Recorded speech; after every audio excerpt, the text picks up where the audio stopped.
Welcome to విధాత. రాష్ట్రంలో కొత్త revenue చట్టం భూభారతి అమల్లోకి వచ్చింది. భూభారతి చట్టం ద్వారానే రెవెన్యూ అధికారులు భూ సమస్యల పరిష్కారం కోసం ప్రయత్నాలు చేస్తూ ఉన్నారు. ఈ చట్టం పైన ప్రజలకు అవగాహన కలిగించడం కోసం, సమస్యల్ని ఏమేమి ఉన్నాయో వాటన్నింటినీ గుర్తించి దరఖాస్తులు స్వీకరించడం కోసం రాష్ట్ర వ్యాప్తంగా తెలంగాణ ప్రభుత్వం రెవెన్యూ సదస్సులు నిర్వహిస్తూ ఉన్నది. ఈ రెవెన్యూ సదస్సులు నిర్వహించడం ద్వారా దరఖాస్తులను స్వీకరించి వాటిని ఒక మాసిగా పరిష్కారం చేయాలన్న ఆలోచన చేస్తూ ఉంది. అదేవిధంగా రీసర్వే కూడా చేయాలనే ఆలోచనలో ప్రభుత్వం ఉన్నది. అనేక రకాల భూమి సమస్యల పరిష్కారం కోసం తీసుకొచ్చినటువంటి కొత్త భూభారతి చట్టం రూపకల్పనలో క్రియాశీలకమైనటువంటి పాత్ర వహించినటువంటి న్యాయవాది భూమి సునీల్ గారు మన దగ్గర ఉన్నారు. ప్రస్తుతం వారు అగ్రికల్చర్ కమిషన్ సభ్యులు కూడా. చట్టం ముసాయిదాలో కీలక పాత్ర అనడం కంటే కూడా అసలు తయారీనే ఈ సునీల్ గారి దగ్గర జరిగిందని మనం ఒక రకంగా చెప్పుకోవచ్చు.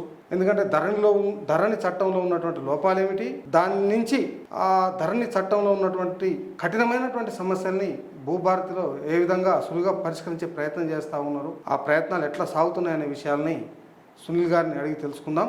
నమస్కారం సార్. నమస్తే. భూభారతి చట్టాన్ని అమలులోకి తీసుకొచ్చింది. ముందుగా ఈ చట్టం రూపకల్పన చేసినందుకు, ఈ రూపకల్పనలో క్రియాశీలకమైనటువంటి అంటే క్షేత్రస్థాయిలో భూమి సమస్యల్ని తెలుసుకొని అధ్యయనం చేసి ఆ సమస్యల పరిష్కారం ఏ విధంగా ఉండాలనే దాంట్లో భాగంగా మీరు చట్టం యొక్క రూపకల్పన పూర్తి బాధ్యతలు ఎత్తినేసుకున్నారు. కమిటీ సభ్యులు ఉన్నప్పటికీ కూడా ముందుగా రైతులందరి తరపున మీకు ప్రత్యేక ధన్యవాదాలు తెలుపుతూ, ఈ భూభారతి చట్టం అమలు కోసం రెవెన్యూ సదస్సుల్ని నిర్వహిస్తూ ఉన్నారు. ఈ సదస్సుల ద్వారా తెలంగాణలో ఉన్నటువంటి రైతులు ఎదుర్కొంటున్నటువంటి అన్ని సమస్యలకు పరిష్కారం దొరుకుతుందా, దరఖాస్తు చేయొచ్చా, ఏ విధంగా పరిష్కారం దొరుకుతుంది చెప్పండి. అంటే రెవెన్యూ సదస్సులు పైలట్ కార్యక్రమం గత నెల నడిచింది. ఈ నెలలో అన్ని రెవెన్యూ గ్రామాల్లో రాష్ట్ర వ్యాప్తంగా ఉన్న దాదాపు 12,000 రెవెన్యూ గ్రామాలలో రెవెన్యూ సదస్సులు జరుగుతున్నాయి. ఇదొక మంచి పరిణామం. దాదాపుగా 13 ఏళ్ల తర్వాత మళ్ళీ రెవెన్యూ సదస్సులు రాష్ట్రంలో. ఇంతకు మునుపు 2012లో 2013లో రఘువీరారెడ్డి గారు రెవెన్యూ మంత్రిగా పనిచేస్తున్నప్పుడు రెవెన్యూ సదస్సులు. అదృష్టం ఏంటంటే అప్పుడు కూడా నేను కొంచెం క్రియాశీలకంగా పనిచేసే అవకాశం దొరికింది. మళ్ళీ ఒకసారి ఇప్పుడు భూభారతి చట్ట రూపకంగా ఇప్పుడు జరుగుతున్న ఇన్నేళ్ల తర్వాత మళ్ళీ రెవెన్యూ యంత్రాంగాన్ని గ్రామాలకు పంపుతున్న రెవెన్యూ సదస్సులలో కూడా నేను ఒక పాత్ర వహించే అవకాశం దొరికింది. సంతోషం. భూభారతి చట్టం ఏమంటుందంటే, తెలంగాణ రాష్ట్రంలో ఎవరికైతే భూమి రికార్డుల సమస్యలు ఉన్నాయో భూభారతి చట్టం కింద దరఖాస్తు పెట్టుకునే అవకాశం, పెట్టిన దరఖాస్తుని రెవెన్యూ యంత్రాంగమే పరిష్కరించేలాగా చట్టంలో మార్పు వచ్చింది. ధరణిలో ఏ విధంగా ఉండేనంటే అసలు రెవెన్యూ యంత్రాంగానికి ఏ రికార్డు సమస్య పరిష్కారానికి అవకాశం లేకుండా ఉండే. ఇప్పుడు చట్టం మారింది. ఇప్పుడు దరఖాస్తు పెట్టాలంటే భూభారతి చట్టం చెప్తున్న మాట, చట్టము రూల్స్ ప్రకారం చూస్తే ఆన్లైన్లో దరఖాస్తు పెట్టాలి. దానికి అప్లికేషన్ ఫీజు ఉంటుంది, 1000 రూపాయలు ఫీజు కట్టి మళ్ళీ డిజిటల్ సంతకాలు పెట్టి పంపితే ప్రాసెస్ అవుతుంది. కానీ ఇది ఇప్పటిదాకా పేరుకుపోయిన సమస్యల్లో కూడా మళ్ళీ ఒకసారి రైతులు మళ్ళీ ఆన్లైన్లో దరఖాస్తు పెట్టమని, మళ్ళీ 1000 రూపాయలు ఫీజు కట్టమంటే భారంగా ఉంటుంది. కాబట్టి ప్రభుత్వానికి సూచించింది ఏంటంటే, ప్రజలు రెవెన్యూ యంత్రాంగానికి ఆన్లైన్ ద్వారానో కార్యాలయానికి వచ్చే బదులుగా రెవెన్యూ యంత్రాంగమే గ్రామాలకు పోయి అక్కడనే ఒక మాన్యువల్ అప్లికేషన్, మళ్ళీ కంప్యూటరు దాంట్లో డేటా ఎంట్రీ లాగా కాకుండా ఒక సింపుల్ దరఖాస్తు ఫారాన్ని కనుక మన రైతులకు ఇచ్చి, అంటే తెల్లకాగితం మీదనే దరఖాస్తు చేసి దానికి ఒక నమూనా ఉంది. ఇప్పుడు దాని గురించి కూడా మాట్లాడదాము. బట్ గ్రామాలకు వెళ్ళి రాతపూర్వకమైన ఒక దరఖాస్తు, రసీదు అక్కడే రెవెన్యూ యంత్రాంగం ఇస్తారు. ఎలాంటి ఫీజు లేకుండా ప్రభుత్వం దరఖాస్తు తీసుకోవాలని ఒక నిర్ణయానికి వచ్చిండ్రు. అందులో భాగంగానే ఈ రోజున అంటే ఈ నెల 3వ తారీఖు నుంచి రాబోయే 20వ తారీఖు వరకు కూడా తెలంగాణలో ఉన్న ప్రతి రెవెన్యూ గ్రామంలో ఒకరోజు రెవెన్యూ యంత్రాంగం గ్రామానికి వెళ్ళి రెవెన్యూ సదస్సు పెట్టి భూమి సమస్యలకు దరఖాస్తులు తీసుకుంటున్నారు. అవి ఆ తర్వాత తహసీల్ కార్యాలయం పరిశీలించి డేటా ఎంట్రీ జరుగుతుంది, పరిష్కారం వైపు వెళ్తాయి. మీరు ఇంకో ప్రశ్న అడిగారు, భూభారతి చట్టము అన్ని సమస్యలకు పరిష్కారం చూపిస్తుందా అని. రికార్డులకు సంబంధించిన సమస్యలే భూమి సమస్యలలో 80% పైగా ఉంటాయి. ఒక గ్రామంలో 100 సమస్యలు ఉన్నాయనుకుంటే 80 సమస్యలకు పైగా భూమి రికార్డులు, హక్కులకు సంబంధించిన సమస్యలు ఉంటాయి. వాటన్నిటి కూడా 6 చట్ట పరిధిలోకి వస్తాయి. మిగతా 20 సమస్యలు అసైన్మెంట్ భూముల సమస్యలు కావచ్చు, ఎల్టీఆర్ కావచ్చు, ఎఫ్ఆర్ఏ కావచ్చు, అవి వేరే చట్టాల పరిధిలో ఉంటాయి. ఈ రోజున హక్కుల రికార్డుల సమస్యలు ఏవైతే ఉన్నాయో వాటిని సంపూర్ణంగా భూభారతి చట్టం కింద పరిష్కరించడానికి అవకాశం ఉంది. ఒక అంచనా ప్రకారం తెలంగాణ వ్యాప్తంగా 15 నుంచి 25 లక్షల మధ్యలో దరఖాస్తులు వచ్చే అవకాశం సమస్యలకు సంబంధించి. అందులో మీరు సగం ఇప్పుడు పరిష్కారం చేయగలిగినా 7-8 లక్షల నుంచి 10 లక్షల మంది తెలంగాణ రైతులకి ఇప్పుడు ఈ రెవెన్యూ సదస్సుల ద్వారా ఒక పరిష్కారం చూపడానికి అవకాశం ఉంది. అంటే దరఖాస్తు అనేది అంటే రెవెన్యూ సదస్సుకు ఒక రైతుగా నేను వెళ్తాను. వెళ్ళిన తర్వాత అక్కడ నేను ఏ విధంగా దరఖాస్తు చేసుకోవాలి, ఎలాంటి సమస్యలకు దరఖాస్తు చేసుకోవాల్సి వస్తుంది. ఇప్పుడు కొంతమంది అంటే నాకు మీ దగ్గరకు వచ్చే ముందు ఒక రైతు ఫోన్ చేశాడు, మేము అన్నదమ్ముల పిల్లలము, మేము ఎప్పటి నుంచో కాసు చేసుకుంటున్నాం, మేమే కాసు చేసుకుంటున్నాం, కానీ ఆ భూమి మా అన్న పేరు మీద రిజిస్ట్రేషన్ అయ్యింది, మా అన్న పేరు మీద పట్టా ఉంది, మా అన్న ఆయన బిడ్డలకు పట్టా చేశాడు, భూమి అయితే మేము అనుభవంలో ఉన్నాం, ఇప్పుడు ఆ భూమి మేము తీసుకోవాలంటే ఎట్లా, అంటే ఇట్లా రకరకాల క్రిటికల్ సమస్యలు కూడా వస్తూ ఉన్నాయి. అసలు ఇట్లాంటి సమస్యలన్నీ కూడా పరిష్కారం అవుతాయా? ఇప్పుడు దరఖాస్తు ఎట్లా? ధరణి మాడ్యూల్ అంటే ధరణి వెబ్సైటు అప్పుడున్న ఆర్ఓఆర్ చట్టం అమల్లో ఉన్నప్పుడు భూ సమస్యలు ఉంటే దరఖాస్తు పెట్టుకోవడానికి 33 మాడ్యూల్స్ ఉండేవి. ఒక్కొక్క సమస్యకి ఒక్కొక్క రకమైన దరఖాస్తు ఫారం, ఒక్కొక్క రకమైన దరఖాస్తు విధానం. నిషేధ జాబితాలో ఉంది అంటే TM14, ఆధార్ నెంబర్ తప్పు, పేరు తప్పు ఉందంటే TM15 అని ఒక మాడ్యూల్, తర్వాత మీకు ఎక్స్టెంట్ కానీ లేకపోతే సర్వే నెంబర్ మాయమైంది ఇట్లాంటివన్నీ ఉంటే TM33 కింద దరఖాస్తు పెట్టుకోవాలి. కోర్టు కేసులు అయితే ఇంకొక మాడ్యూల్. అట్లా రకరకాల సమస్యలకి రకరకాల మాడ్యూల్ ఉండేవి. ఒక గందరగోళం అప్పుడు ఏముండేనంటే నేను నా సమస్యకి ఏ మాడ్యూల్లో పెట్టాలో తెలియక చాలాసార్లు రాంగ్ మాడ్యూల్లోకి పోయేది. తప్పుడు మాడ్యూల్లో పోతే దరఖాస్తు తిరస్కరణకు గురయ్యేది. చాలా సందర్భాలు అప్పుడు గౌరవ హైకోర్టు ఏం చెప్పిందంటే ఏ మాడ్యూల్లో పెట్టినదో మీరు చూడకూడదు, సమస్య వచ్చిందంటే సరైన మాడ్యూల్లో మీరే తీసుకొని పరిష్కారం చేయాలని హైకోర్టు చెప్పినా కానీ జరగల. సో ఇప్పుడు ఈ గందరగోళం ఉండొద్దు అని భూభారతి పోర్టల్లో రికార్డు సవరణకు ఒకటే మాడ్యూల్ ఉంటుంది, ROR కరెక్షన్ మాడ్యూల్ అనే ఉంటుంది. అందులో దరఖాస్తు పెడితే సరిపోతుంది. అంతేకాకుండా అసలు ఆన్లైన్లోకే వెళ్లకుండా డిజిటల్గా పోయి ఈ సేవకు పోయి అక్కడ పోయి ఖర్చు పెట్టుకోకుండా ఏదైతే ROR కరెక్షన్కి ఒక ఫార్మాట్ ఉండాలో యాచారం మండలంలో పైలట్ నిర్వహించి 10 గ్రామాలలో ఒక దరఖాస్తు నింపే ప్రక్రియ జరిగింది. అదే దరఖాస్తు చిన్న చిన్న మార్పులతోటి ఈ రోజున రాష్ట్ర ప్రభుత్వం అన్ని రెవెన్యూ గ్రామాలకు పంపింది. 2 పేజీల ఒక సింపుల్ దరఖాస్తు ఫారం ఉంటుంది. అది ఏ సమస్య ఉన్నా అదే ఫారం నింపాలి. మీకు అది ఒకసారి చూపించే ప్రయత్నం చేస్తాయి, ఎందుకంటే చాలామందికి ఇప్పటికి ఉపయోగపడుతుంది. రెవెన్యూ సదస్సులు ఉన్నప్పుడు, రెవెన్యూ సదస్సులు అయిపోయిన తర్వాత కూడా ఆన్లైన్లో కూడా ఇలాంటి మాడ్యూలే ఉంటుంది. ఆ దరఖాస్తులో ఉన్న గందరగోళాలు పోవాలని ఇదిగో 2 పేజీల దరఖాస్తు. ఇప్పుడు ఈ రోజున రాష్ట్ర వ్యాప్తంగా రెవెన్యూ సదస్సులలో ఏ సమస్య ఉన్న వాళ్ళైనా రెవెన్యూ సదస్సుకి వెళ్ళినప్పుడు ఈ 2 పేజీల అప్లికేషన్ ఫామ్ నింపాలి. ఇది 3వ పేజీ రసీదు, అంటే ఈ దరఖాస్తు నింపిస్తే ఈ రసీదు మీద తహసీల్దార్ సంతకం పెట్టి ఇస్తారు. ఏముంది దీంట్లో? మొదటి పేజీలో చాలా సింపుల్ వివరాలు ఉంటాయి. అప్లికేషన్ నంబరు అంటే రెవెన్యూ శాఖ వాళ్ళు వేస్తారు నంబరు, జిల్లా, డివిజను, మండలం, గ్రామం పేరు రాయాలి, భూమి యజమాని పేరు, తల్లి, తండ్రి లేదా భర్త పేరు, ఆధార్ నెంబరు, క్యాస్టు, కొత్త పాస్బుక్ ఉందా లేదా టిక్ పెట్టడమే, ఉంటే కనుక పాస్బుక్ నెంబరు, పాత పాస్బుక్ ఉందా లేదా ఉంటే టిక్ పెట్టాలి, లేకపోతే లేదండి, ఉంటే కనుక ఖాతా నెంబర్ వేయాలి, మొబైల్ నెంబరు, అడ్రస్ రాయాలి, అంతే. ఈ పక్కన ఉన్నది, ఇంతకంటే ఏం లేదు. ఈ 2వ పేజీకి వెళ్ళి కనుక చూస్తే ఇందులో చాలా సులభంగా భూమి సమస్య నింపే విధానం ఉంటుంది. ఇందులో పైన ఒక బాక్స్ కనబడుతుంది. ఈ బాక్స్లో మీకు ఏ నెంబర్కి సమస్య ఉంటే ఆ నెంబర్ రాయాలి. ఎన్ని నెంబర్లు ఉంటే అన్ని నెంబర్లు రాసుకోవచ్చు. సర్వే నెంబరు, దాని సబ్ డివిజన్ నెంబరు, ఎన్ని ఎకరాలు, భూమి వివరణ అంటే తరియా కుష్కే రాయాలి. దాన్ని కూడా పూర్తి రాసిన పర్లేదు, తరి అయితే నెంబర్ వేసిన విధానం ఉంటుంది. 1 కుష్కి అయితే 1 వేయాలి, తరి అయితే 2 వేయాలి. భూమి స్వభావం అని ఉంటుంది, అంటే ఆ భూమి పట్టా భూమా, ఇనామా ఏది రాయాలి. రకరకాల నంబర్ ఉంటుంది. పట్టా భూమి అయితే నెంబర్ 1, ఇనామా అయితే 2, లావన్ అయితే 3, సీలింగ్ అయితే 4 నంబర్ ఉంటుంది. భూమి సంక్రమించిన విధానం, భూమి ఎట్లొచ్చింది దాన్ని కూడా కోడ్ ఉంటుంది. వారసత్వమా, భాగ పంపకాల, సాదాబైనామా కొనుగోల. సాదాబైన కొనుగోలు అయితే నెంబర్ 3 అని వేయాలి. ఇక్కడ ఎక్కడ కూడా రాయాల్సింది ఏది లేదు. ఇక్కడ చూసి ఇక్కడ నెంబర్ 8. ఇక చివరిది ఏ విధమైన భూమి సమస్య అని ఉంటుంది. ఇక్కడ రకరకాల భూమి సమస్య రాసి దానికి కోడ్ ఉంది. నాకు పాస్బుక్లో సర్వే నెంబర్ ఎక్కలేదు, కొత్త రికార్డులో ఎక్కలేదు, నా పాస్బుక్లో ఉన్న సర్వే నెంబర్లో సవరణ కావాలి, నిషేధ జాబితాలో ఉంది, ప్రధానికి ఒక నంబర్ ఉంది, నంబర్ వేసేస్తారు. ఇక తర్వాత ఈ నెంబర్లు వేసిన తర్వాత మీరు ఏదైనా చెప్పదలుచుకున్న సమస్య గురించి 2-3 లైన్లలో ఇక్కడ రాసేయచ్చు. ఇది రాసి మీరు ఏమేమి కాగితాలు ఇస్తున్నారో టిక్ పెట్టాలి. కొత్త పాస్బుక్, పాత passbook, register document, court order, Aadhaar ఏది ఇస్తే అది టిక్ పెట్టాలి.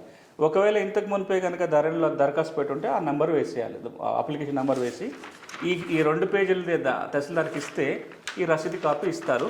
రేపు పొద్దున ఆన్లైన్లో వచ్చినా కానీ ఇట్లాంటి ఒక సింపుల్ అప్లికేషన్ ఫామ్ ఉంటుంది. మీరు అడిగిన దానికి పలానా సమస్యకు పెట్టాలి, పలానా సమస్య పెట్టకూడదని ఏమీ లేదు. మీకు భూమి సమస్య ఉంటే దరఖాస్తు పెట్టాలి, అది చేయగలిగేది ఉంటే తహసీల్దారు ప్రాసెస్ చేసి ఆర్డర్ పాస్ చేస్తారు. చేయలేని సమస్య అయితే పలానా కారణంతో ఇది పరిష్కారం కాదు అని ఎండోర్స్మెంట్ ఇవ్వడానికి ఉంటుంది.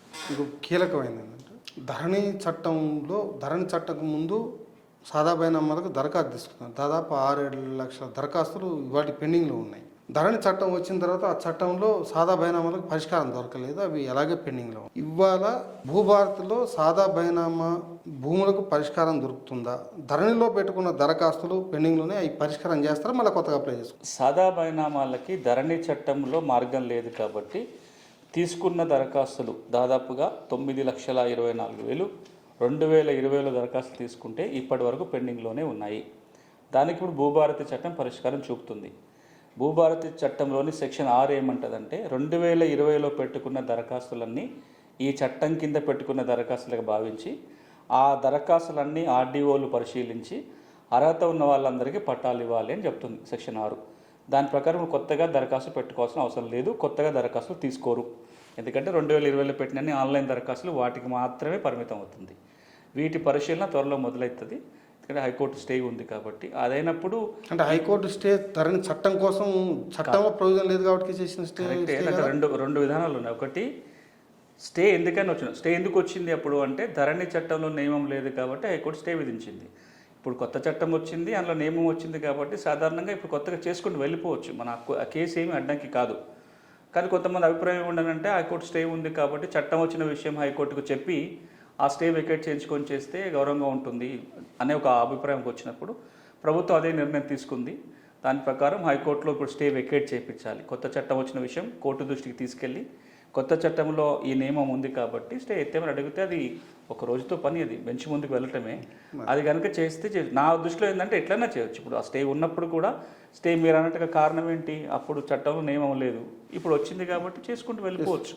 సో ఇప్పుడు అది దానికోసం డిలే జరిగింది. అది కనుక వస్తే పాత దరఖాస్తులకే పరిష్కారం, కొత్త దరఖాస్తులు స్వీకరణ చేయడానికి లేదు. అయితే దానిలో తిరస్కరించినవి కూడా ఉన్నాయి దరఖాస్తులు. ఏది సాదా బైనామాలు పెండింగ్లో పెట్టినవి కాకుండా కొన్ని తిరస్కరించినవి కూడా ఉన్నాయి. వాళ్ళ పరిస్థితి ఏంటి? ఇప్పుడు ఆ చట్టం ఏమందంటే 2020లో దరఖాస్తు పెట్టి ఉండాలి అని అన్నది తప్ప అది యాక్సెప్ట్ అయినా రిజెక్ట్ అయిన గురించి మాట్లాడలేదు. కాబట్టి లాజికల్ కంక్లూజన్ ఏంటి, 2020లో పెట్టుకున్న ప్రతి దరఖాస్తుని ఇప్పుడు మళ్ళీ పరిశీలన చేయొచ్చు. అంటే వాళ్ళు తిరస్కారం అని రాసినప్పుడు కూడా చేయొచ్చు. ఎందుకంటే దానికి అప్పీల్ వివాదం లేదు కాబట్టి. ఇప్పుడు భూభారతి చట్ట ప్రకారం ఏం చేయొచ్చు అంటే మళ్ళీ పునః పరిశీలన చేయడానికి అవకాశం వస్తుంది. మనం ఏమన్నా రిజెక్ట్ చేస్తే చేయొద్దని ఇక్కడ ఎక్కడ రాయలే. అసలు మీరు యాక్సెప్ట్ రిజెక్ట్ చేస్తే మీరెవరు అక్కడ? అసలు ఆ ప్రాసెసే చేయడానికి అధికారం లేనప్పుడు 2020లో పెట్టిన దరఖాస్తులు వేటిని ప్రాసెస్ చేయడానికి అవకాశం లేదు. రెండవది, ఒక 10 రోజుల వ్యవధిలో వచ్చిన ఒక 2 లక్షల దరఖాస్తులు మాత్రం ప్రాసెస్ చేయమని చెప్పింది హైకోర్టు. అందులో ఎన్ని జరిగినా మనకు తెలియదు. ఇప్పుడు దీనికి మీరు ఈ భూభారతి చట్టాన్ని కనుక సరిగా అర్థం చేసుకొని చూస్తే కనుక ఏ 9,24,000 దరఖాస్తులు వచ్చినాయో వాటన్నిటిని కూడా ఈ చట్టం కింద మళ్ళీ యాక్సెప్ట్ చేసినా, అంటే యాక్సెప్ట్ చేస్తే అవసరం లేదు, రిజెక్ట్ చేసినా పెండింగ్లో ఉన్నా ఇప్పుడు చేయడానికి అవకాశం ఉంటుంది. ఒకవేళ అట్లా కాకపోయినా ఏవైతే పెండింగ్ ఉన్నాయో వాటిని ఆర్డీఓలు పరిశీలన చేసి నిర్ణయం తీసుకోవచ్చు. రిజెక్ట్ అయితే అప్పీల్ కింద కూడా తీసుకోవడానికి అవకాశం ఉంటుంది. ఎందుకు భూభారతిలో మీరు పాత అప్లికేషన్లకే ప్రాధాన్యత ఇచ్చారు, కొత్త అప్లికేషన్లు స్వీకరించొద్దన్నటువంటి ఒక నియమం భూభారతి చట్టంలో పెట్టడానికి కారణాలు ఏంటి? పాత దరఖాస్తుల పరిశీలన చేయాలంటేనే చాలా అడ్డంకులు వచ్చినాయి. చాలామంది వాదన, అధికారులు బ్యూరోక్రసీలు కావచ్చు, మిగతా చోట్ల కావచ్చు, సాదా బైనామాలు కనుక తెచ్చినట్లయితే మిస్యూజ్ అవుతుంది, చాలా ఇబ్బందులు అయినాయి. పట్టా భూములు కూడా సాదా బైనా పేరుతోటి వేరే వాళ్ళు చేయించుకున్న సందర్భాలు ఉన్నాయి. మనం 89 నుంచి చేసుకుంటూనే వస్తున్నాము. 26 ఏళ్ళ తర్వాత, 36 ఏళ్ళ తర్వాత, 26 కూడా కాదు, 36 ఏళ్ళ తర్వాత కూడా మళ్ళీ సాదా బైనామాలు చేయాల్సిన అవసరం ఏంటిది, రకరకాలు ఉన్నాయి. ఇంకొక వైపు వాదన ఏంటంటే అన్నిసార్లు అవకాశం ఇచ్చినా చేసుకోలేకపోయి ఉన్న వాళ్ళు చిన్న సన్నకారు రైతులు ఇంకా ఉన్నారు కాబట్టి వాళ్ళకు ఒక మార్గం చూపించాలి అనేది ఇంకొక వాదన ఉంది. కానీ పెద్దవాళ్ళందరూ పెడితే గౌరవ ముఖ్యమంత్రి కావచ్చు, రెవెన్యూ మంత్రి గారు కావచ్చు, వాళ్ళ అభిప్రాయం బలంగా ఏముండనంటే కాన్స్టిట్యున్సీకి పోయినప్పుడు సమస్యలు వచ్చిన వాళ్ళల్లో, భూ సమస్యలు వచ్చిన వాళ్ళల్లో ఎక్కువ మంది సాదా బైనామాలే ఉన్నాయి, అది కనుక మనం పరిష్కారం చేయకపోతే ఇబ్బంది అవుతుందని వాళ్ళు స్టాండ్ తీసుకున్నారు. కాబట్టి ఈ రోజున సాదా బైనామా దరఖాస్తుల ప్రక్రియ చట్టంలోకి వచ్చింది. కానీ అక్కడ ఏమన్నారంటే కొన్ని కండిషనల్గా పెట్టారు. అంటే మళ్ళీ పెట్టుకోవాల్సిన వాళ్ళందరూ పెట్టుకొని ఉంటారు, మళ్ళీ కొత్తగా అవకాశం ఇవ్వద్దు. ఇప్పుడు కొత్తగా చేయాలనుకున్న వాళ్ళు ఎట్లా కోర్టు కన్నా పోవచ్చు, రిజిస్ట్రేషన్ చేసుకోవచ్చు. పాత వాళ్ళని దృష్టిలో పెట్టుకుని చేస్తున్నాం కాబట్టి దీన్ని మళ్ళీ కొత్త దరఖాస్తులు కాకుండా పాత వాటికే పరిమితం చేయాలని ఒక నిర్ణయం అప్పుడు జరిగిపోయింది. కాబట్టి ఆ మేరకే చట్టం వచ్చింది. కానీ మీరు ఈ రోజున చూసినట్లయితే రెండు రకాల దరఖాస్తులు ఇంకా కనబడుతుంటాయి. ఒకటి 2014 కట్ ఆఫ్ డేటు, పాతవి కూడా 2014 కంటే ముందు కొన్న వాళ్ళే అప్లై చేసుకోవచ్చు. 2020లో. కానీ ఇప్పుడేమవుతుంది, 2014 ముందు కొని ఉండి కూడా 2020లో అప్లై చేయని వాళ్ళు ఉన్నారు. ఇప్పుడు చాలా అప్లికేషన్స్ వస్తుంటే చూస్తున్నాం. రెండోది 2014 తర్వాత కొన్న వాళ్ళు ఉన్నారు సాదాబైన వాళ్ళ ద్వారా. ఇప్పుడు 2014 తర్వాత కొంటే పాత చట్టంలో అవకాశం లేదు, కొత్త చట్టంలో ఎట్లాగో అవకాశం లేదు. కానీ 2014 ముందు కొని ఉంటే కనుక ఇప్పుడు కొత్తగా దరఖాస్తు తీసుకుంటే బాగుంటుంది అనేవాళ్ళు ఉన్నారు. తీసుకుంటే మిస్యూజ్ జరుగుతుందనే వాదన ఉంది. ఏది ఏమైనా చట్టములో సెక్షన్ 6 మాత్రం కేవలం పాత దరఖాస్తుల పరిష్కారానికి మాత్రమే పరిమితమైంది. అలాంటప్పుడు అంటే తెలంగాణ సమాజంలో మొదటి నుంచి కూడా సర్కారు బ్రిటిష్ సర్కారు రూల్లో పరిపాలించి వచ్చిన వాళ్ళం కాదు, నిజాం పరిపాలనలో ఉన్నటువంటి వాళ్ళు. మొత్తం మాట ముచ్చట మీద, చేతి రాత మీద జరిగిన ట్రాన్సాక్షన్స్ ఉన్నాయి. ఇప్పటికీ ఊర్లలో నీకు దాని యొక్క ప్రాధాన్యత కనిపిస్తుంది. అరే వాడు మాట అంటే ఆడిపోతాడా ఏం పో. కానీ ఎందుకంటే భూమికి డబ్బులు పెడతారు, రిజిస్ట్రేషన్ కాడికి వచ్చేవరకు డబ్బులు ఉండవు, అప్పటికే అప్పులు చేసి పెడతారు. ఇట్లా చేసేవాళ్ళు సన్నకారు రైతులు. అట్లా కొనుక్కున్న వాళ్ళు కూడా ఎకరం కొనుక్కుంటూ అర్ధ ఎకరం, 30 గుంటలు, ఎకరంన్నర, 2 ఎకరాలు పక్కమటి భూమి కొనుక్కుంటూ ఏదో ఉంటాడు తప్ప 5 ఎకరాలు, 10 ఎకరాలు, 50 ఎకరాలు ఒకటేసారి కొనే రైతు ఎవడు ఉండడు.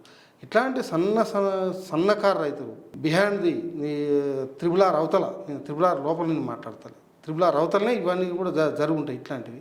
ఆ రైతులకు అవకాశం ఇవ్వడం వల్ల మేలే జరుగుతుంది కదా. అంటే దానికి ఒక లిమిట్ పెట్టుకొని చేయొచ్చు కదా. ఇప్పుడు 1989 నుంచి 2020 వరకు చాలా సందర్భాలలో దరఖాస్తులు తీసుకున్నారు, పరిష్కారం చేసే ప్రయత్నం జరిగింది. తెలంగాణ ప్రాంతంలో ఆ మాటకు వస్తే దేశంలో ఎక్కడ వెనకబడిన ప్రాంతాలు ఉన్నాయో, లేకపోతే భూమి విలువలు తక్కువ ఉన్నాయో అక్కడ సాధారణంగా రిజిస్ట్రేషన్ ద్వారా జరగాలి అమ్మకాలు, కొనుగోళ్ళు. తెల్ల కాగితాల మీద, స్టాంపు కాగితాల మీద, నోటి మాటతోటే జరిగినాయి. ఆంధ్ర ప్రాంతంలో, ఇప్పుడు ఆంధ్రప్రదేశ్ రాష్ట్రంలో ఉన్న కొంత రాయలసీమ ప్రాంతంలో కావచ్చు, లేకపోతే శ్రీకాకుళం, విజయనగరం ఆ ప్రాంతాలలో కావచ్చు, అక్కడ కూడా బోల్డ్ సాదా బైనామాలు ఉన్నాయి. రాష్ట్రం విడిపోయిన తర్వాత కూడా ఆంధ్రప్రదేశ్ ప్రభుత్వం కూడా సాదా బైనామాల క్రమబద్ధీకరణకి నిన్న మొన్నటి దాకా డేట్ పొడిగించుకుంటూనే వచ్చింది. 2022 వరకు కూడా, అక్కడ 2023 వరకు కూడా డేట్ ఉండే చేసుకోవడానికి. అంటే ఈ సమస్య ఎక్కడొస్తుంది అంటే భూమి విలువలు తక్కువ ఉండి, అవగాహన లేకపోవటమో, లేకపోతే ఆర్థిక కారణాల వల్ల, లేదా కల్చర్, మీరు అన్నట్టుగా ప్రాక్టీస్ ఏంది, ఏడిపోతుంది భూమి, ఆయన అమ్మిండో నేను కొనుక్కున్నా, భూమి తీసుకుంటే సరిపోతున్న ఆలోచన. కానీ ఎప్పుడైతే మనం రిజిస్ట్రేషన్ చట్టాన్ని గట్టిగా అమలు చేయడం మొదలుపెట్టామో, 6వ చట్టం వచ్చింది. ఒక పక్కన రిజిస్ట్రేషన్ చట్టం ఏం చెప్తుంది, మీరు స్థిరాస్తి కనుక కొంటే 100 రూపాయలకు విలువ మించిన ఏ స్థిరాస్తి కొన్నా రిజిస్ట్రేషన్ తప్పనిసరిగా చేసుకోవాలి అని చట్టం చెప్తుంది. అయినా కానీ అట్లా రిజిస్ట్రేషన్ కాకపోయినా మనం 6 కింద పాస్ పుస్తకాలు ఇచ్చుకుంటూ వచ్చినాం. ఎందుకు ఇచ్చినామంటే రిజిస్ట్రేషన్లో సంబంధం లేదు, ఎవరైతే భూమి దున్నుకుంటున్నాడో ఆయన రైతుగా గుర్తించాలి, ఆయనకి లబ్ధి చేకూరాలంటే పాస్బుక్ ఉండాలి, పాస్బుక్ ఉండాలంటే సాధారణ చేస్తేనే పాస్బుక్ వస్తుంది. కానీ ఇప్పుడు భూముల విలువలు విపరీతంగా పెరిగిన ఈ నేపథ్యంలో కొత్త వాటికి చేయడానికి అయితే అవకాశం లేదండి. ఈరోజు కూడా నేను సాదా బైనామాకు అవకాశం ఇస్తానంటే ప్రభుత్వానికి రెవెన్యూ లాస్ ఉంటుంది, భూమి హక్కుల చిక్కులు కూడా చాలా పెరిగే అవకాశం ఉంటుంది. ఇది కొత్త వాటికైతే మనం ఇప్పుడు అది ఎంకరేజ్ చేయకూడదు. కానీ పాత వాటికి డేట్ ఎప్పటి వరకు పెట్టుకోవాలి అనేది పెద్ద ఛాలెంజ్. సో ఈ రోజున ఉన్న కట్ ఆఫ్ డేట్ ఏంది, 2014 తెలంగాణ రాష్ట్రం ఏర్పడే నాటికి ఎవరు కొనుగోలు చేసి ఉన్న చిన్న సన్నకారు ఎవరైనా చేయొచ్చు, రెగ్యులరైజ్ చేయొచ్చు. కానీ దరఖాస్తు పెట్టుకొని ఉండాలి. దరఖాస్తు పెట్టుకోకపోతే ఇప్పుడు చేయడానికి లేదు. ఇప్పుడు మార్గం ఏముంటుంది, మళ్ళీ కోర్టు కన్నా వెళ్ళాలి, అమ్మినోడు ఒప్పుకుంటే రిజిస్ట్రేషన్ కన్నా వెళ్ళాలి. బట్ ఇప్పుడు కూడా మీలాంటి నేను కూడా చాలాసార్లు చెప్పిన, ఈ రోజు కూడా మళ్ళీ అవకాశం ఇస్తే అర్హత ఉండి దరఖాస్తు పెట్టుకోలేని వాళ్ళు ఇంకో 1,00,000 పని ఉండొచ్చు కూడా. 1,00,000-2 లక్షల మంది అర్హత ఉండి 2014 కంటే ముందు కొని దరఖాస్తులు పెట్టకుండా ఉన్న వాళ్ళు కూడా ఉంటారు. రెండోది 2014 తర్వాత కొన్న వాళ్ళు కూడా ఉంటారు. వాళ్ళకు కూడా అవకాశం ఉంటుంది. ఎక్కడో ఒక చోట ఫుల్ స్టాప్ పెట్టాలని ఈ అన్ని చర్చోపచర్చలు, వాదోపవాదాలు అయిపోయిన తర్వాత పాత దరఖాస్తులకు పరిమితమైంది. అయితే ఈ చట్టంలో కీలకమైనది అంటే కర్ణాటక మోడల్లో అంటే రిజిస్ట్రేషన్ చేసినప్పుడు మ్యాపింగ్ ఉండాలి, దీనికి భూమి రీసర్వే చేయాలని చెప్పి ఏదో పైలట్ ప్రాజెక్ట్ కింద ఒక విలేజ్ కొన్ని 4-5 విలేజెస్ ఏదో మొదలు పెట్టాలనుకున్నారు. ఖమ్మంలో స్టార్ట్ చేసే ఒక విలేజ్. ఈ భూముల రీసర్వే మొదలైనది అసలు ఎట్లా ఉంది, దీని మీద ఇది అమలయ్యే పరిస్థితి ఉందా? మీరు అడిగిన 2 వేరు అంశాలు క్లబ్ అయి ఉన్నాయి. ఇప్పుడు రాష్ట్రంలో కూడా అది కొంతమంది దాన్ని 2 విధాలుగా అర్థం చేసుకుంటున్నారు. తెలంగాణ రాష్ట్రంలో సర్వేకి సంబంధించిన 2 కార్యక్రమాలు మొదలైనవి. ఒకటి భూముల సమగ్ర రీసర్వే.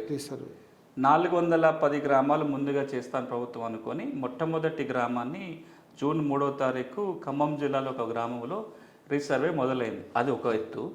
రెండవది భూభారతి చట్టంలో లైసెన్స్ సర్వేల విధానం తీసుకొచ్చి కర్ణాటకలో లాగా భూముల మ్యూటేషన్ రిజిస్ట్రేషన్ జరగడానికంటే ముందే పట్టం తయారు చేయాలి, అది ఉన్న తర్వాతే రిజిస్ట్రేషన్ చేయాలనే నియమం భూభారతిలో పెట్టారు. అందుకు తగ్గట్టుగా మరి ఎక్కువ మంది సర్వేలు అవసరం పడుతుంది కాబట్టి తెలంగాణ ప్రభుత్వం లైసెన్స్ సర్వేల వ్యవస్థ తీసుకొచ్చి లైసెన్స్ సర్వేలుగా పనిచేయడానికి దరఖాస్తులు ఆహ్వానించింది.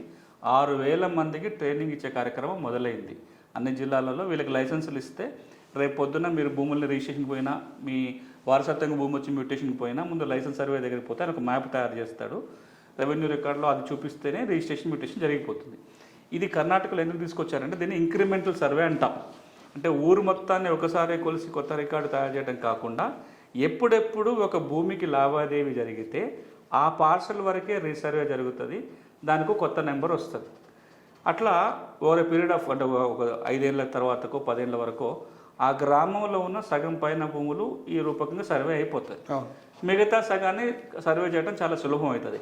కర్ణాటక ఇట్లాంటి విధానాన్ని ఒక 10-15 సంవత్సరాల కింద మొదలుపెట్టింది. ఈ రోజున చాలా వరకు వాళ్ళ భూముల సర్వే రికార్డు పకడ్బందీగా తయారైంది. అది భూభారతి చట్టంలో ఇప్పుడు జరుగుతుంది. దానికోసం లైసెన్స్ సర్వేలు. మీరు అంటున్న భూముల రీసర్వే అంటే మొత్తం ఊరు మొత్తం ఒకసారి రీసర్వే చేసి కొత్త రికార్డు తయారు చేయడం. తెలంగాణ రాష్ట్రంలో గడిచిన 10 ఏళ్ళుగా రీసర్వే జరగాలి, చేస్తామని ప్రభుత్వాలు మాట్లాడినాయి, కానీ ఎక్కడ ప్రారంభమైతే కాలేదు. మన తెలంగాణ ప్రాంతంలో 1910-1940 ప్రాంతంలో నిజాం పరిపాలనలో అప్పుడు సర్వే చేసి తయారు చేసుకున్న రికార్డులనే ఇప్పటికీ వాడుతున్నాం. అవే అప్పుడు చేసిన టిప్పన్లే, అప్పుడు చేసిన గ్రామ నక్షాలే ఇప్పటికీ ప్రాధాన్యత. లెక్క ప్రకారం 30-40 ఏళ్ళకి ఒకసారి రీసర్వే జరగాలి. ఇప్పటికి 80-90 ఏళ్ళు కావస్తుంది, రీసర్వే జరగలేదు. తెలంగాణ ఏర్పడిన నాటి నుంచి రీసర్వే మాటకే పరిమితమైంది కానీ యాక్షన్లకు వెళ్ళలేదు. ఇప్పుడు మొదటిసారి తెలంగాణ రాష్ట్ర ప్రభుత్వం మళ్ళీ రీసర్వే మాట తీసుకొచ్చింది. ఎట్లా చేయాలి విధి విధానాలు నిర్ధారణ చేసుకోవడం కోసం ఒక ముందుగా 400 గ్రామాలు ఎంచుకున్నారు. ఈ 400 గ్రామాలు ఎందుకు ఎంచుకున్నారంటే ఇవి మొదట్లో కూడా సర్వే జరిగిన గ్రామాలు, మిగతా గ్రామాలు కూడా సర్వే జరిగిన గ్రామాలు. వాటిని ముందు ఎంపిక చేసుకున్నారు, తర్వాత రీసర్వేకి వెళ్తారు. దాంట్లో ఉన్న మంచి చెడు ఆలోచించుకొని ఈ సర్వేల ఎవరు సర్వేయర్లు ఉండాలి, ప్రైవేట్ సర్వేయర్లా, గవర్నమెంట్ సర్వేలు చేయాలా, లేదా లైసెన్స్ సర్వేలు చేయాలా, ప్రైవేట్ కంపెనీలకు ఇవ్వాలా, విధి విధానాలన్నీ ఇప్పుడు పైలట్లో తేలుతాయి. దాన్ని బట్టి ప్రభుత్వం నిర్ణయం తీసుకోవాలి. ఇప్పుడు పైలట్లో సర్వే జరుగుతుంది కదా, దాని రిజల్ట్ ఏమొస్తుంది, ఫీడ్బ్యాక్ ఇప్పుడు అది ఇప్పుడే మొదలైంది. టూ ఎర్లీ కామెంట్ చేయడానికి. జూన్ 3వ తారీఖున ఖమ్మం జిల్లాలో సర్వే ప్రాజెక్ట్ లాంచ్ అయింది. అంటే కొలుస్తారు. అప్పుడు కొలిసినప్పుడేమో చైన్ క్రాస్ టాప్తో కొలిసేది. ఇప్పుడు అధునాతనమైన పరిజ్ఞానం ఉంది. జీపీఎస్ టెక్నాలజీ, డ్రోన్తో కొలవచ్చు, శాటిలైట్ టెక్నాలజీ ఉంది. వీటన్నిటితోటి భూములను కొలిసే టెక్నాలజీ చాలా అక్యురేట్గా చేయడానికి అవకాశం ఉంది.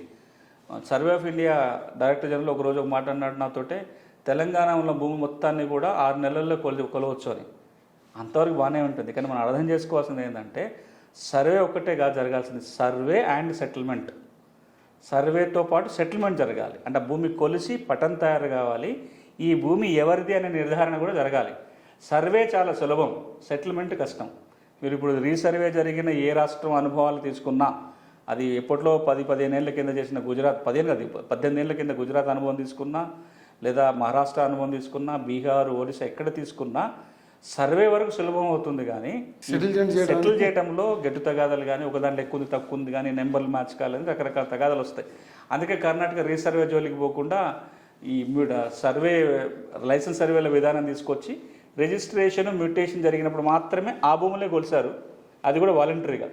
ఇప్పుడు తెలంగాణలో మనం ఇంకో కొత్త విధానం కూడా తెచ్చినాం. ఒకటి భూభారతి చట్టం ఏమంటుందంటే మీ భూమి రిజిస్ట్రేషన్కి పోయినప్పుడు, మ్యూటేషన్కి పోయినప్పుడు సర్వే చేయించుకోవడం మాత్రమే కాకుండా ఈ రోజున ఎవరెవరికైతే కొత్త పాస్ పుస్తకం ఉందో, అంటే ధరణిక పాస్బుక్ ఇప్పుడు అది భూభారతిలో కొనసాగుతుంది, ఆ పాస్బుక్ ఉన్న ప్రతి ఒక్కరు కూడా సర్వే లైసెన్స్ సర్వే దగ్గరికి పోవచ్చు. రిజిస్ట్రేషన్ లేకున్నా, మ్యూటేషన్లు చేయించుకోవడం అవసరం లేకున్నా లైసెన్స్ సర్వే దగ్గరికి పోయి మీరు కనుక లైసెన్స్ సర్వే తోటి మీ భూమి కొలిపించుకుంటే దాన్ని తీసుకొచ్చి తహసీల్దార్కి సెక్షన్ 10లో అప్లై చేసుకున్నట్లయితే దాన్ని రెవెన్యూ రికార్డుల రెగ్యులర్ సర్వేయర్ అన్నవాడు వ్యాలిడేట్ చేస్తే మీ పాస్ పుస్తకం కూడా మ్యాప్ వస్తుంది. భూభారతి చట్టాన్ని తీసుకొస్తున్న ముఖ్యమంత్రి గారు కానీ, రెవెన్యూ మంత్రి గారు కానీ ప్రత్యేకంగా రైతులకు భూధార్ కార్డులు ఇస్తామని చెప్పి భూధార్ కార్డులు అనేటివి ఇప్పుడు ఆల్రెడీ పాస్ పుస్తకం ఉన్న వాళ్ళతో సహా అందరికీ ఇస్తారా, కొత్త వాళ్ళకే ఇస్తారా? భూధార్ కార్డులు అనేవి నిజంగా రైతులకు ఇవ్వబోతున్నారా? ఇప్పుడు రైతుకి సర్వే నెంబరు పాస్ పుస్తకం ప్రాతిపదిక, భూమికి ఒక నంబరు, రైతుకు ఒక ఖాతా నెంబరు ఎప్పటి నుంచో ఉన్నది. ఖాతా రైతుకి ప్రతి రైతుకు ఒక ఖాతా నెంబర్ ఉంటుంది రెవెన్యూ రికార్డ్ పరంగా. ఆ గ్రామంలో ఉన్న భూములన్నీ ఆ ఖాతాలో రాసి ఉంటుంది. ఆ ఖాతా నెంబర్కు ఉన్న వ్యక్తికి ఒక పాస్బుక్ వెళ్తుంది. ఇప్పుడు ఈ రెండింటి స్థానంలో కొత్త విధానం రాబోతుంది. ఖాతా నెంబర్ స్థానంలో ఆధార్ కార్డు, అంటే ఆధార్ కార్డులో భూధార్ కార్డు, సర్వే నెంబర్ స్థానంలో భూధార్ నెంబరు. సపోజ్ ఒక రైతుకి ఒక గ్రామంలో 4 చోట్ల భూమి ఉంటే 4 కమతాలు ఉంటే 4 కమతాలకి 4 భూధార్ నెంబర్లు వస్తాయి. సర్వే నెంబర్కి భూధార్ నెంబర్కి తేడా ఏంటంటే మీరు ఆ సర్వే నెంబరు అది యూనిక్ నెంబర్ కాదు. సర్వే నెంబర్ 4 ఈ ఊళ్ళో ఉంటుంది, పక్క ఊళ్ళో కూడా ఉంటుంది. ఒక భూమి యొక్క పూర్తి ఐడెంటిటీ చెప్పాలంటే survey number, sub division number, revenue గ్రామము, మండలము, జిల్లా, రాష్ట్రం చెప్పితే దానికి ఒక ఐడెంటిటీ. ఇంత చెప్పిన తర్వాత కూడా మీరు వెళ్ళి దాని బౌండరీని ఐడెంటిఫై చేయలేరు. మళ్ళా టీపన్ పట్టుకొని పోయి గొలుసు పట్టుకొని కొలిస్తే తప్ప ఆ భూమి ఐడెంటిఫై కాదు.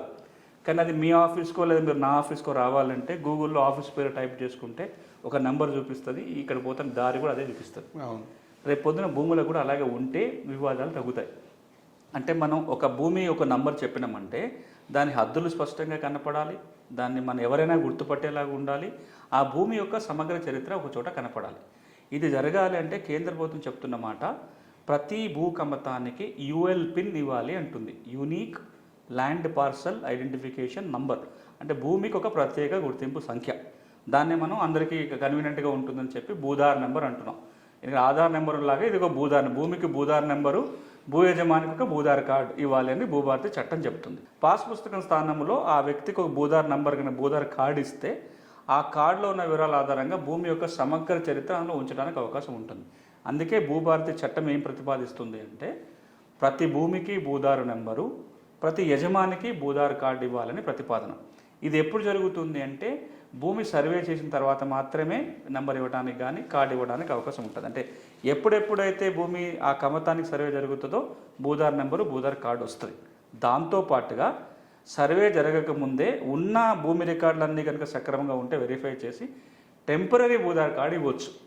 అంటే ఆ రైతుకి పాస్బుక్తో పాటుగా రికార్డులన్నీ బాగున్నట్లయితే టెంపరీ కార్డు ఇవ్వడానికి అవకాశం ఉంటుంది. రాబోయే రోజుల్లో దానికి సంబంధించిన విధి విధానాలు జారీ చేస్తామని ప్రభుత్వం చెప్తుంది.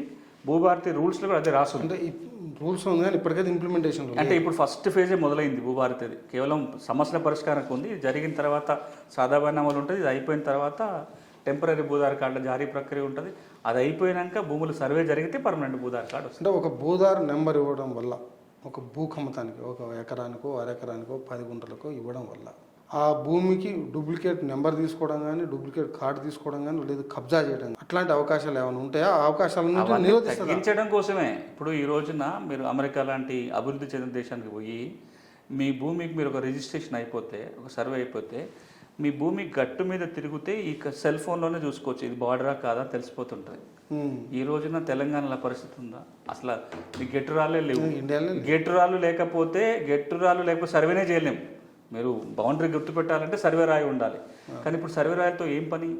జీపీఎస్ టెక్నాలజీ వచ్చిన తర్వాత సో ఈ భూధార్ నెంబర్ కానీ భూధార్ కార్డు కానీ 2 లక్ష్యాలతో వస్తుంది. ఒకటి భూమి యొక్క దాని బౌండరీస్ని స్పష్టంగా ఎవరైనా గుర్తుపట్టేలాగా ఉండటము, గెట్టు తగాదాలు రాకుండా ఉండటము, డబుల్ రిజిస్ట్రేషన్ జరగకుండా ఉండటము, జియో ట్యాగింగ్ చేస్తారు. రిజర్వ్ చేసి లాంగిట్యూడ్ ఫిక్స్ అయిపోతాయి. అంతేకాకుండా ఇప్పుడు మీరు ఆధార్ నెంబర్ కొడితే మీకు సంబంధించిన సమగ్ర సమాచారం ఒక చోట ఎట్లయితే చూడగలుగుతామో మీకు బ్యాంకు లోన్లు ఉన్నాయా, మీ ప్రభుత్వ పథకాలు ఏమి అందుతున్నాయి, కోర్టు కేసులు ఉన్నాయా, మీ చదువు ఏంటి, మీ ఇన్కమ్ ట్యాక్స్ కడుతున్నారా, ఇవన్నీ ఒక చోట వస్తాయి. కానీ ఈ రోజున నేను భూభారతి వెబ్సైట్కి పోయి పలానా సర్వే నెంబర్ 24 పలానా గ్రామం అని కొడితే నాకు ఏం కనపడుతుంది? ఈ రోజున ఎవరు ఉన్నారో ఆయన కనపడతారు తప్ప గత 12 ఏళ్ళుగా ట్రాన్సాక్షన్స్ ఏం జరిగినాయి, ఎక్కడన్నా లోన్ ఉందా, రికార్డులు ఎప్పుడైనా పొరపాట్లు ఉండనా, ఎక్కడన్నా రెవెన్యూ కోర్టుల కేసులు ఏమి ఉండదు. రేపు భూధార్ కార్డు వస్తే ఏమవుతుందంటే ఈ సమగ్ర సమాచారం అంతా ఒక చోటకు తీసుకురావడానికి ఈ భూధార్ కార్డు ఉపయోగపడుతుంది.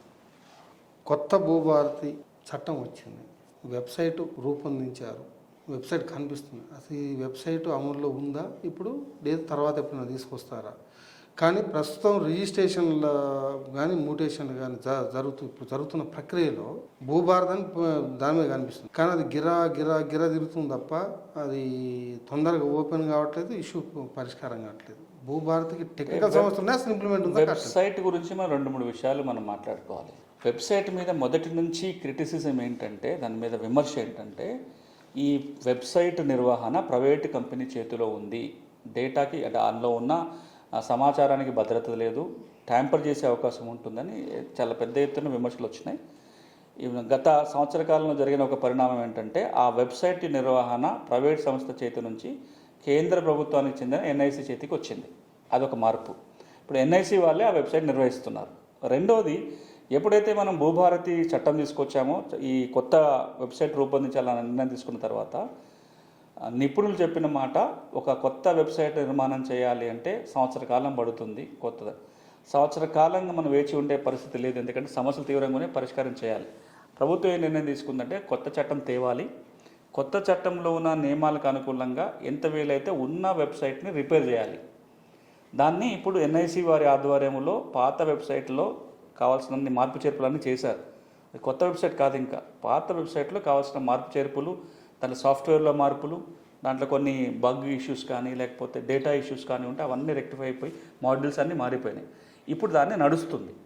దాంట్లో ఇంకా సమస్యలు ఉన్నాయి, రోజు సమస్యలు వస్తున్నాయి. వాటిని ఎన్ఐసి వాళ్ళు రెక్టిఫై చేసే ప్రయత్నం చేస్తున్నారు.